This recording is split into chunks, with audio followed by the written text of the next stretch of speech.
એટલે લોકોનું બધું તણાઈ જાય. સુંદર વરસાદ સાહેબ સત્સંગનો અને એમાં ટપો પડે ને નાય પડે પાછો. કનો પડે ખબર છે? મળ્યાશું તો મળશું માનવતાના વેળા, એક દિન એવો આવ્યા દેહ ભવનો તો પેલા મળ્યાશું એ જ મળશું. આ તો પૂર્વ જન્મની છે રીતે, આ ખાતામાં નવા નો તળે અનાદિની રીતે. હવે જે ધારાના, જે સનાતન ધારાના જેમ જેમ સમય જાય પરિવર્તનની ધારાઓ બદલોય, પણ સત્સંગ એકનો એક જ. એમ મહાપુરુષો આપણને કેવલ એટલું બતાવે, શાન કરે કે તું કોણ છે અને હરિ કોણ છે.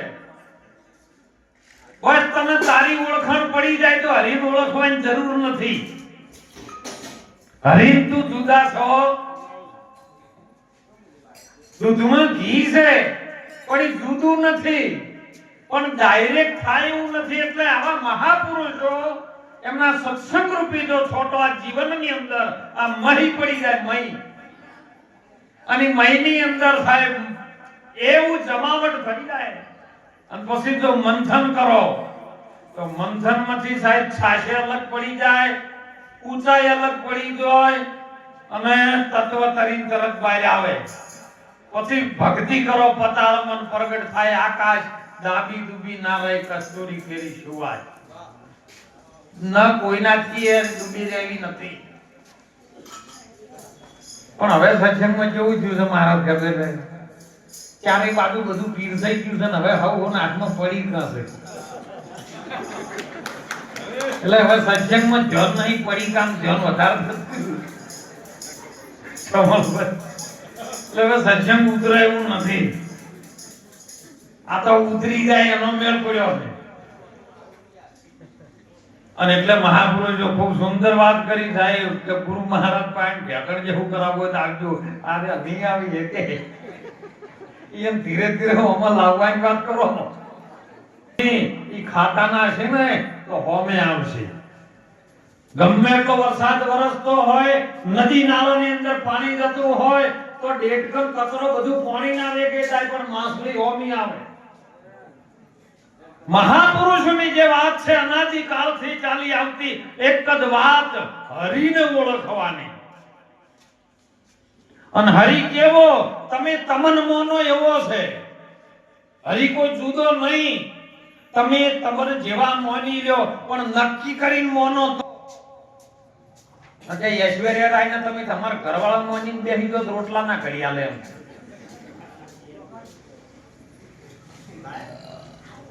અને આપણી અનાદિકાળથી જ્યારે શરીરનો જન્મ થયો, માતા પિતાના એક સારા કર્મથી પ્રારબ્ધનું જમા થયું, અને એની અંદરથી આ મનુષ્ય દેહ જ્યારથી પ્રગટ થઈને બહાર આવ્યો ને ત્યારથી કોનું નાક કર્યું છે કે તું ઠાકોર છે, તું પટેલ છે, કોઈ બ્રાહ્મણ છે, તું ઠક્કર છે, કોઈ વાણિયો છે.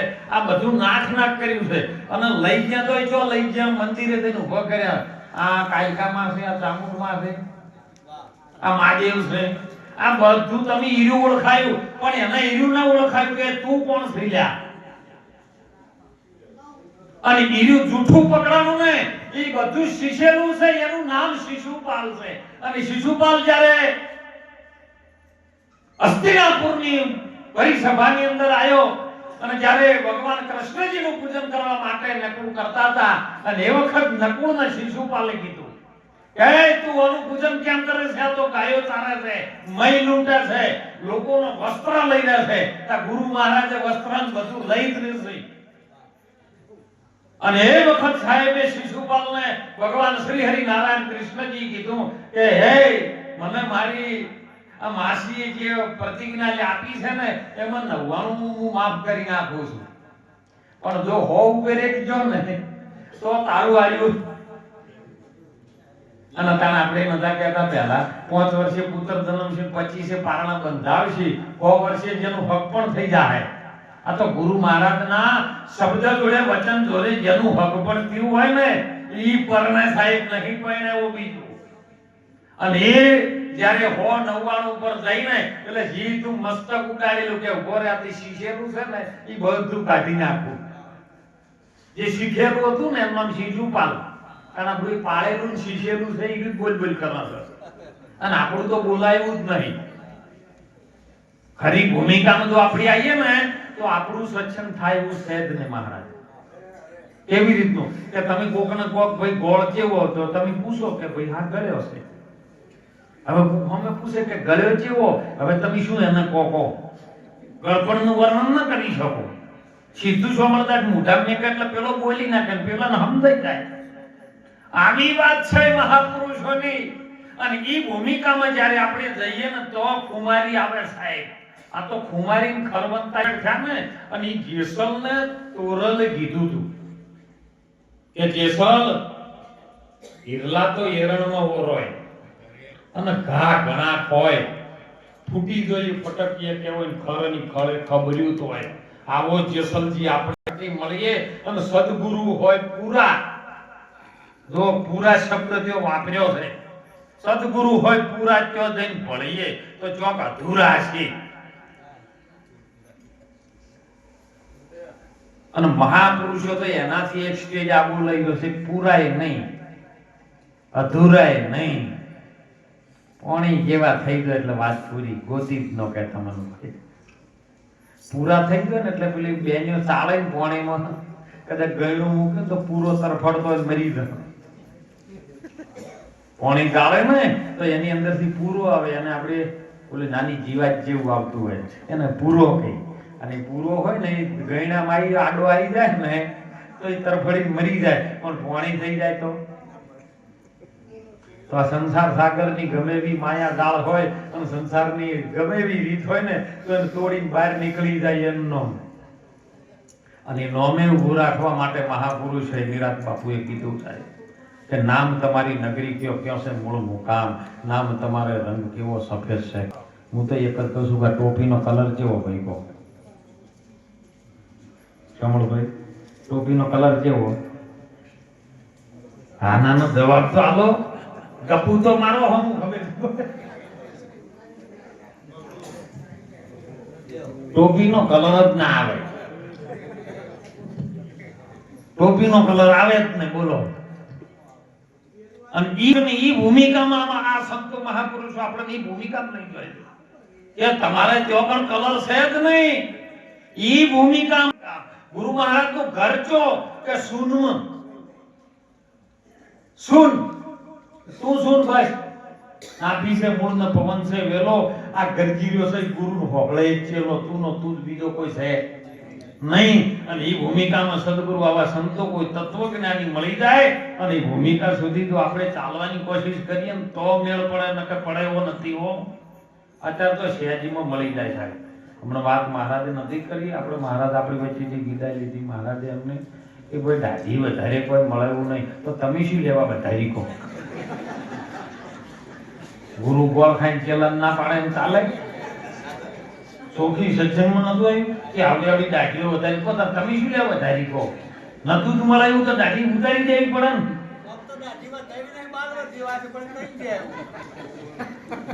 અને ઈ તો આપમેળે વધે છે, તો સારું કર્યું અંદર નહીં વધતા ના કે હે આટલું વધે છે. કાકર કાકર કરો જેટલા વર્ષોથી તમે હે 20 વર્ષની ઉંમર હતી કામનું ચાલુ થયું છે તો સારું કર્યું અંદર નહીં જાતું આ તો મોઢામાં. ઈ તો ઈ આપમેળે જેમ પ્રકૃતિની ક્રિયા છે એમ પ્રકૃતિ રેવ કરવાની સાહેબ, પણ એમાંથી જુદા પાડીને કોઈ તત્વ આપણને આપી દે. ગુરુ મહારાજ જેવા આવા સંતોની કૃપા થાય ને એના લક્ષ્યની અંદર આપણે રહીએ. એ ગુરુ મહારાજનું વચન એની સમજણ આપણને ક્યાં લઈ જાય છે, એ લક્ષ્યમાં આપણું મન પરોવવાની વાત કરી. અને જો પરોવાઈ ગયો ને તો પછી મન ન રહે, અમન બની જાય. અમન બનવા માટે માણસનો અવતાર મળ્યો છે, કંઈક સારું કરી લો. આવું કાર્ય કરવું એ મફતનો સાઈડમાં ખેલ નથી થાય. ઘણાને મેળાવડા કરવા પણ નહીં થતા બધી વાત ન કરી હમણાં કે મારું નહીં થતું કહો. એ તો ગુરુની કૃપા હોય સાહેબ, અને બધું ગુરુનો જ મહિમા અનાદિકાળથી ચાલ્યો આવે છે. ગુરુ જોયે વાય નથી, ગુરુ આવે વાય નથી સાહેબ. ગુરુ તો સ્થિરતા પદની ભૂમિકા છે, અને ગુરુનું વર્ણન તો આપણે શું કરી શકીએ સાહેબ? હે આ તો આપણે એમને જેમ કરીને લાડ લડાઈએ ને કે ગુરુનો મહિમા તો મુખથી ગાયો ન જાય હો, કારણ કે 7 સમુદ્રની શાહી કરું કલમ કરું વનરાય, ધરતી કેરા કાગળ કરું તો ગુરુ ગમ લીખો તો ના જાય. આવો ગુરુનો મહિમા છે. અને ગુરુની કૃપા જેના જેના ઉપર ઉતરી ને એ કેવલ એક જ વાત પર ઉતરી છે કે જે પ્રેમને વશ થયા રાજી. પ્રેમ સિવાય પામે નહીં. હુનર કરો તમે 1000, કહે પ્રીતમ પ્રેમ વિના તમે નહીં મળે નંદકુમાર. પ્રેમ અઢી અક્ષરનો પ્રેમ છે સાહેબ, પણ એમાં અડધો અક્ષર છે ને ગુરુ મહારાજનો ઉમેરવો પડે તો મળે ને કે અઢી અક્ષર અધૂરો છે. તેમાં કબીર સાહેબે વર્ણન કર્યું કે પોથા પઢી પઢી તો પંડિત ભયા, પંડિત હોવાના કોઈ ઢાઈ અક્ષર જેને પ્રેમનો પજ્યો સો ही पंडित હોય. राम रसे सो है मेरो पाई न पीवे सो अमर हो जाए. જેને જેને પીધો ને, મીરાએ પીધો, ધ્રુવે પીધો, પહેલાદે પીધો, કબીરે પીધો, અરે બાપા ગોવિંદરામ બાપાએ પીધો, અને આ સંતોએ પાછળ અમીએ થોડું સ્વાથમાં નાખાશે. એની કેળી કેળી તો થોડું આપણે પીવાનું ચાલુ રાખવું, પણ પીવા જેવું પીજો પાછા કે બીજું પી ન કરતા. કે ગુરુ મહારાજની દયાથી એની અસીમ કૃપા થઈ છે અને માતા પિતાનું સારું કર્મ બંધનું તમને મનુષ્ય દેહ મળ્યો છે. મનુષ્ય દેહની અંદર બધું આપ્યું છે. તમે ધારો ને તો સાહેબ બધું કરી શકો છો. હમણાં અમે લીફમાં બેઠા હતા ભરતરામ મહારાજને બધા, અને 5 જણા બાપા લીફમાં બેઠા ને એટલે બટન દબાવ્યું એટલે સીધા ચોથા માળે. મારું બધું વિમાન ઉતર્યું છે ભરતરામ. તો આ તો અનાદિકાળનું પુષ્પક વિમાન હતું, રાવણ પાસે હતું. રામાયણનું શાસ્ત્ર એવું બોલે કે રાવણ પાસે પુષ્પક વિમાન હતું. તો મને બધી વિચાર આવ્યો, મને 4-5 જણા અમને કે બાપુ પુષ્પક વિમાન હતું તો આ પેટ્રોલ ને ડીઝલની ખોટ તો 250-300 વર્ષ પહેલા થઈ, તો એ વખત તો ચોથી આવ્યું છે ને કરીને ચલાવતા. કીધું તારું બા સોલાર આવ્યું છે, સૂર્યપ્રકાશથી અત્યારે બધું ચાલે. તો એ વખતે રાવણે ખોજ થી કરી હોય, સૂર્યપ્રકાશથી એ વખતે ચાલતું હતું સાહેબ. આ તો જમશેનું પરિવર્તન થાય છે, કોઈ ઘટ્યું નહીં વધ્યું નથી. એમનું એમ પરિવર્તનશીલ છે ને. આ દેખાય તે અદ્રશ્ય થશે. દાસ સવારામ બાપા બોલ્યો છે, દેખાય તે અદ્રશ્ય થશે જેમ થશે ગુજરી મેળા. ગુજરી મેળો એક દાડો ભરાય, બીજા દાડો હોદે ઉલી જાય, એવું આ દેખાય છે એ અદ્રશ્ય થાહે. અરે તેરો સંગાથી તું ही એકલો, તારો સંગાથી તું જ છે, બીજો કોઈ છે નહીં. અરે એની તું પારખ કરી લે બસ, અને ઈ તો પારખ તને મળી જાય ને તો ગુરુ મહારાજ તારા ભેળો ને તું ગુરુ ના ભેળો, બીજો કોઈ છે. એક નજર દો આંખ है और एक शब्द दो कान, गुरु गोविंद दोनों एक है. તું જાગ શકે તો જાગ, તું જાગી તો લે. તારા સિવાય બ્રહ્માંડમાં બીજું કોઈ નથી, બધાનો સાક્ષી ભૂતમ તું. પણ આ જ્યારે સમજાય ખબર છે કે બધું મુકાઈ જાય તાન સાહેબ. સુંદર વાત કરી હતી સત્સંગમાં બલમાં કે બધું મુકાઈ જાય તાન. એક સહેજ પણ અહમ ભાવ આપણી અંદર હશે ને તો આ વાતને સમજી શકશે નહીં. જેસલને ઘણું સમજાયું હતું તોરલે, ડાયરેક્ટ કોઈ પીર નહીં થયો. એ તો સાખી વાળાને તો બોલીને કહી આવીશું. પલમાં કોઈ પીર નહીં થયો. ઘણું સમજાવવા માટે સંતોએ મહેનત કરી હતી તોરલે. જેસલ કહેતો તો તોરલને કે આ બધો ટોળન ટોળો જોઈ છે અને તમે મને આવી વાત સમજાવો છો તો આ બધું ટોળન ટોળો જોઈ છે.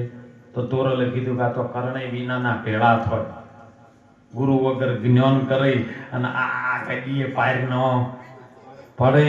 એ જેસલ આવો પ્રેમ થકી મળીએ. તો કે આ બધું મળવું હોય તો કે ચંદ્ર સૂર્ય ને પવન પાણી પ્રકાશ બધું એ સદગુરુના હાથમાં છે. એની આ 14 લોક આશ કરી રહ્યું છે. એવો ગુરુ તને બતાવું, એવો અલગ ધણી તને તારા મોય પ્રગટ કરાવું, બીજે કહેવાય નહીં. અને બેઠો છે નાવડામાં બોલતા, આપણે નાવડામાં નહીં બેઠા. હાલ બોલો કે આ તો કે દરિયામાં તોફાન ચડ્યું અને નાવડું ઓમ થવા માંડ્યું કે તાણે કગર્યો છે. તાણે આ નાવડું ઓમ થયું, તોફાને નહીં ચડ્યું. અને સંતો રાય કૂકવા કરે છે આખો દાડી. એટલે જાગો જાગો, આ નાવડું પડી જાય, મોઢું પડી જાય. એમણે આ નાવડું પોત ભૂતોનું છે, જેને નાવડું કીધું, કોઈને બંગલો કીધો, કોઈને મઢોલી કીધી, કોઈને ઝૂંપડી કીધી, કોઈને ગોદડી કીધી, પણ આનું આ લીલોએ ચડ્યું શકતા શું ચડ્યું છે? હવે વમણથી તો બચી જવું હોય તો આ નાવડાને મૂકવું પડે. સુંદર શાક એ ભજનમાં બોલ્યા છે કે તું માયાનું આમાં વિભાજન કરીને શેષ વધે ઈશ્વર છે. એ જો આ વિભાજન કરવાનું ચાલુ કર, જ્યાં સિંગી મુનિ તપ કરતા હતા ત્યારે પરીક્ષિત રાજા જો થઈ નીકળ્યા છે, અને પરીક્ષિત રાજાને એવું એક અહમ ભાવ દાખલ થયો.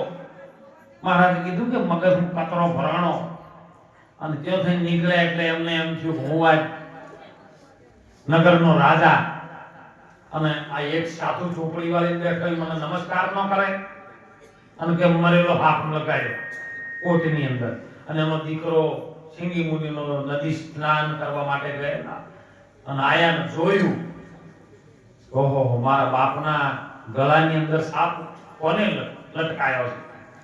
અને સાહેબ હાથમાં ઝારી હતી, જળ લઈને સીધો શ્રાપ આપી દીધો કે જેને મારા બાપ સાથે આવું કૃત્ય કર્યું છે એને 7મા દિવસે તક્ષક નામનો નાગ આવશે અને કરડશે અને એનું મૃત્યુ થઈ જાય. તો ઈ વખત હતું તાના તારે નથી 7મા દાડે આ બધા બેઠા એમાં અમે આયા તા તો ભીડ ઘણી હતી, ગાડીઓ લાગી છે ને ફોફા પડી ગયા બધા. એ પણ 7મા દાડે આ બધા બેઠા એનું નથી બોલો જો. 7મા દાડે બધા એ તક્ષક કરડવાનો જ છે, પણ જતા જતા મોતને સુધારી લ્યો. કાયા પર છે મનસલો કયો તો સમા હે એ ઘર ગુરુજી અમને બતાવી દો. અને સાહેબ પરીક્ષિતને ફોન શું કર, અને પેલા તરત શ્રાપ આપ્યો ને હવે સિંગી મુનિની ઓખ ખોલી ગઈ. સમાધિમાં હતા પણ એના દીકરાએ શ્રાપ આપ્યો એટલે સીધી ઓખ ખોલી ગઈ. કહેવાનો ભાવાર્થ એવું બોલે છે કે દીકરો તો કદાચ ભૂલ કરે ને તો બાપની ઓખ ખુલી જાય પણ તરત ખુલી જાય તો બરોબર, નકર તો દીકરો એક ગુનો કરીને આ કે દવા જઈને મારો છોકરો છે તો પછી ધૂતરાષ્ટ્ર જેવું થાય. ચીડે કોઈ વાસ ના ફેરવું ન રહેવા દીધું એ નહીં. ધૂતરાષ્ટ્ર એટલે ધૂતીને ભેળું કરેલું જેનું રાષ્ટ્ર એ ધૂતરાષ્ટ્ર છે, અને ઓધળો છે. ઓધળો અજ્ઞાનતાની ભરેલો છે, જ્ઞાનની ભાષાને સમજ આવતી એને ધૂતીન રાષ્ટ્ર ભેગું કર્યું છે, અને એની સમજણ પડી નહીં એટલે એને આખું મહાભારત ઊભું કર્યું છે. ઘેર મહાભારત લડાયું છે. એક શરીરના 5 ભૂતોના શરીરમાં આ મહાભારત ચાલુ છે સાહેબ. આ મહાભારત મટાવવું હોય ને તો તમારી દોરી છે ને જે સુરતારૂપી દોરી એ ગુરુ મહારાજ કૃષ્ણના હાથમાં આપી દો. કૃષ્ણ તમારા ભેળો છે, અને એના હાથમાં જો આપી દઈએ ને તો આ રથ લઈ જાય, જો લઈ જાવ હો કે છેલ્લે તો બ્લાસ્ટ થાય ને થાય, પણ જતા જતા મહાભારતનું યુદ્ધ જીતી દો સાહેબ. જવાનું તો થાશે જ આ શરીર છોડીને, પણ ક્યાં જવાનું છે નક્કી કરો. આ તો એક ગામની અંદર એક રાજાને કોઈ બાળ બચ્ચો નહીં, અને અત્યારે અંધશ્રદ્ધા બહુ ચાલે એટલે એમાં એક ભૂવો આવી ગયો કે તમારો વસ્તાર થાય એવું છે પણ બલિ ચડાવો તો, અને એ મોણસ નહીં. એટલે રાજાએ ઇનામ જાહેર કર્યું કે આપણે ભાઈ ઇનામ જાહેર કરો, ગામની અંદર કોઈ પણ દીકરો આપે બલિ ચડાવવા માટે તો એને ઈ માગે એટલું ઇનામ આલવું છે. આપણે ખજાને ખોટ છે જ નહીં. એટલે જાહેર બોર્ડ માર્યું કે ભાઈ જે પણ બલિ ચડાવવા માટે પોતાનો કોઈ દીકરો આપતું હોય અમને તો એને મોઢે માગ્યું ઇનામ આપવામાં આવશે. એટલે પરિસ્થિતિ એવી હતી, એવું એક ગરીબ કુટુંબ હતું ને એમને એકનો એક દીકરો હતો.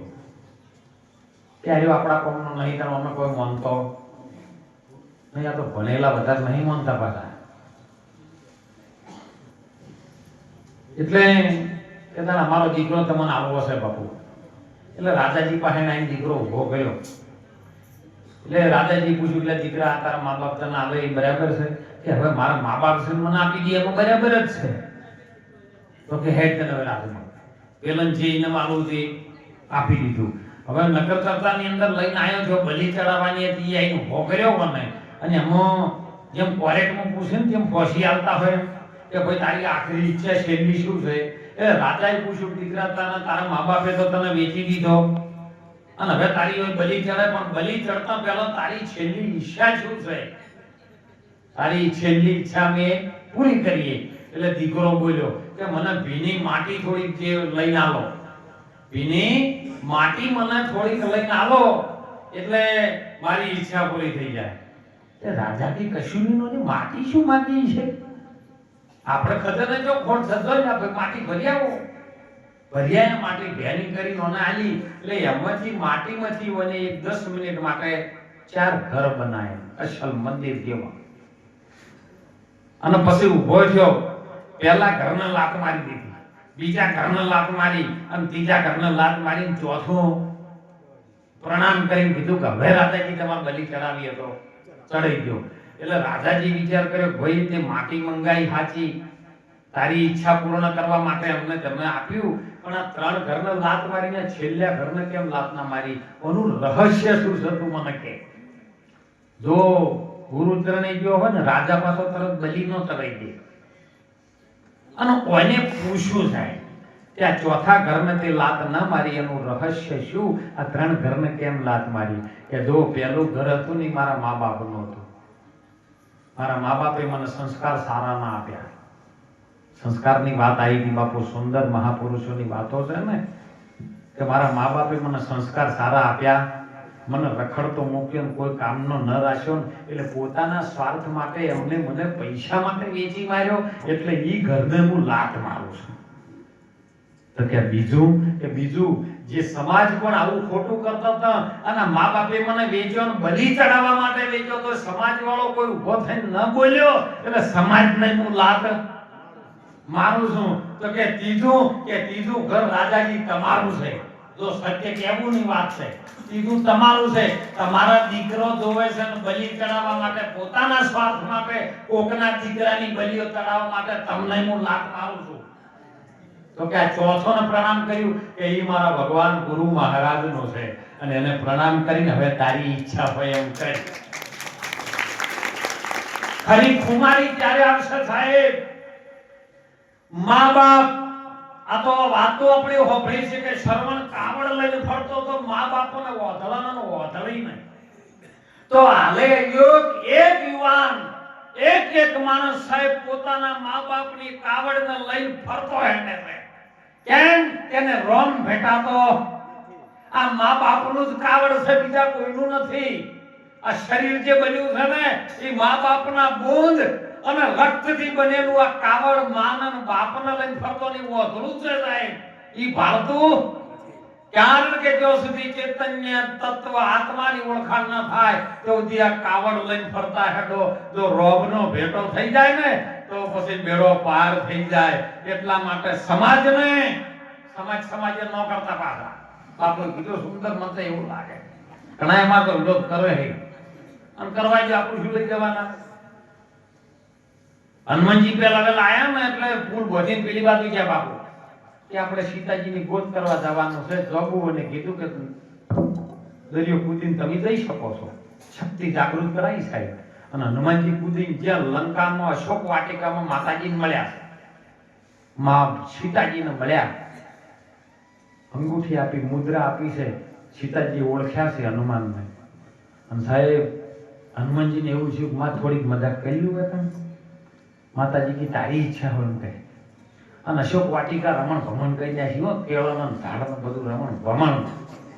અજીતભાઈ આ બધું રમણ ભમણ ઊંધા મૂળિયા કરીને આવતો રહ્યો, કોઈ રાશ્યું નહીં, આખી લંકાઈ હળગાઈ મારી.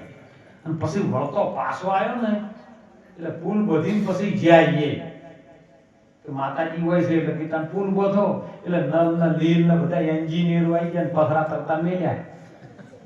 પુલ ઉપર જે નાખી વોનર સેના જતી રહી ત્યો, અને સમયકાળે યુદ્ધ થયું. અને યુદ્ધ થયા પછી જ્યારે લક્ષ્મણને મેઘનાથનું વણ વાગ્યું અને મૂર્છિત થઈ ગયો ને એ વખત સુષેણ નામનો વૈદ રાવણનો એને બોલાવવામાં આવ્યો અને ત્યાં કીધું કે ભાઈ સંજીવની જડીબુટી તો કોઈ લાવે અને એ સૂર્યો ઉગે એ પહેલા. ભજનમાં આપણે કોઈ કે સૂરજ ઉગે ને અજવાળું થાય એવા ગુરુ. ત્યાં સૂરજ ઉગ્યા પહેલા તો ગુરુ જડીબુટી આવી જાય ને, રામનામની જડીબુટી, ગુરુ મહારાજની સમજણ બુટી જો મળી જાય ને તો આમાંથી લક્ષ્મણ જાગૃત થાય, લક્ષાર્થી પુરુષ જાગૃત થાય હોય. આમ સાહેબ કીધું લાયા એટલે ભાઈ જડીબુટી લાવે તો લક્ષ્મણ હાથીવન થાય ને થાય એવો નથી. એટલે કોઈ પૂછ્યું કે આટલી બધી હોનાની લંકા રાખો છો, આટલું બધો મોટો જાહો જલાલી સંતાન આવી દવા તમે હોય નહીં રાખતા? કે ભાઈ રાખતા હતા ખરી, પણ તમારા મોયથી એક જણો આવ્યો હતો ને એને બધું રમણ ભમણ કર્યું, સળગાઈ માર્યું. એટલે પેલા સમાજ વાહ વાહ કરતા હતા ને, હનુમાનજીની ઘારું કર્યું હતું, ઈરા નીરા કેવા ઉભા થયા. એટલે આ ભલા મોણા આવું છો તારા કરવાનું આવતું હતું. એટલે એની વાજે ન ચડતા, કોક સંતોની વાજે ચડી ગયો તો કોક કલ્યાણ થાય સાહેબ. મહાપુરુષોનો ભાવ એવો છે, ઓમાંથી કોક જો ઉગરી જાય તો સદગુરુની વાતને સમજી જાય ને લક્ષ્મણ રહે, એ વચનમાં રહે. વચન સિવાય બીજું આ ધરતી પર કોઈ છે નહીં. અને વચનની વર્યા એ જ વિશ્વથી નારા પૂજાય થને દેવો. રામ અને કૃષ્ણ આ જળકે જગતમાં પુરાણમાં દાખલો લેવો સાહેબ. મહાપુરુષોની વાતને કંઈક સમજણમાં લાવજો. જીવન ઉજાગર કરવું હોય, જીવનને કંઈક પ્રગતિ આપવી હોય, જો ગતિ બધાને મળે પણ પ્રગતિ કોઈ ન મળે. ગતિ મળી જાય પણ પ્રગતિ તો ગુરુ મહારાજના વચનથી જ મળે, બીજે કોઈ થાય એવી નથી. એટલે આજનો યોગ ખૂબ સુંદર સાહેબ. લવાડ ગામની ધરતીમાં આવા સંતોના આપણને દર્શનનો લાભ મળ્યો છે. અને પ્રગટ પરમાત્મા સ્વરૂપ તમે નિરખી શકો તો નિરખો સાહેબ. ભગવાન બીજો આકાશમાંથી, પાતાળમાંથી, ભોયરામાંથી જોઈ આવવાનો નથી. આ પ્રગટ પરમાત્મા સ્વરૂપ જો જોવું હોય ને તો આમાં જોઈ લો ને કે બીજે ક્યાંય જોવું રાખે નહીં. એટલે આજનો અવસર લવાડ ગામની ધરતીમાં સુંદર યોગ રાખી આવા મહાપુરુષોના દર્શનનો આપણને લાભ પાયો. અને ભરત મહારાજનો સાહેબ ખૂબ ભાવ, જેમને ગુરુ મહારાજની દ્રષ્ટિ અમી દ્રષ્ટિ વર્ષી છે ને, એટલે ખૂબ આવા સંતોના ટચમાં તમે રહેજો હો. બાકી એક થોડુંક વિનંતી કરું છું કે દીકરી હોય કે દીકરો હોય અને તમે હાલના યુગમાં ભણાવજો. શિક્ષણ જરૂરી છે અને શિક્ષણની સાથે સાથે સંસ્કાર જરૂરી છે. વધારે ભણાય કરશો ને અને જો સંસ્કાર નહીં આલો ને તો વધારે ભણેલાના મા બાપ બાલ પાછળ હજી જે માધ્યમમાં છે. તમે પૂછી લેજો, આ લવાડ ગામ છે, પેલું લવાલ ગામ છે. જોકર મહિપતસિંહ સાહેબ બહુ સુંદર સેવા કરી રહ્યો છે, કે જેના મા બાપને ખૂબ રાખે છે, પોતાના દીકરા કરતી હતી તો દાંતેડા ઉપર મજૂરી કરતા હોય ને. પણ બાપુ મને સુંદર વાત કે ઠાકોરને હજી બીજી છે એમાં ઘર બન્યા, મને બતાવો. સમાજ વિશે જવું નથી પણ તમે એક ઓગળી કરીને બતાવો કે ઠાકોર સમાજનું એક વૃદ્ધાશ્રમ નહીં. કોઈ સમાજને લેવા દેવા નથી સાહેબ. સુંદર સેવા કરી લો. ગુરુ મહારાજના શિષ્ય થઈને, ગુરુ મહારાજના સેવક થઈને સાહેબ જેમ ગુરુ વચન ઉપર ઉભા રાખે છે એ કરી લો. નાતી જાતિ વધારે ન દો. નાતી જાતિ તો દેહ પ્રમાણે, વ્યવહાર પ્રમાણે, જગત પ્રમાણે તમારે જેમ છે એમ એના વ્યવહાર એના અલગ છે, પણ સંતોના કોઈ નાતી જ્ઞાતિ છે નહીં. એટલે સુંદર આજનો યોગ આવા સંતોની દયાથી આપણે એમનો આશીર્વાદ મળ્યો સાહેબ. આવો યોગ ઉભો થયો છે અને એ યોગની અંદર દર્શનનો લાભ મળ્યો. એવા તમામ હરિગુરુ સંતો, તત્વજ્ઞાની મહાપુરુષોને ચરણોમાં વંદન કરી વાણીને ખૂબ વિરામ કરું છું. બોલો સદગુરુ ભગવાન કી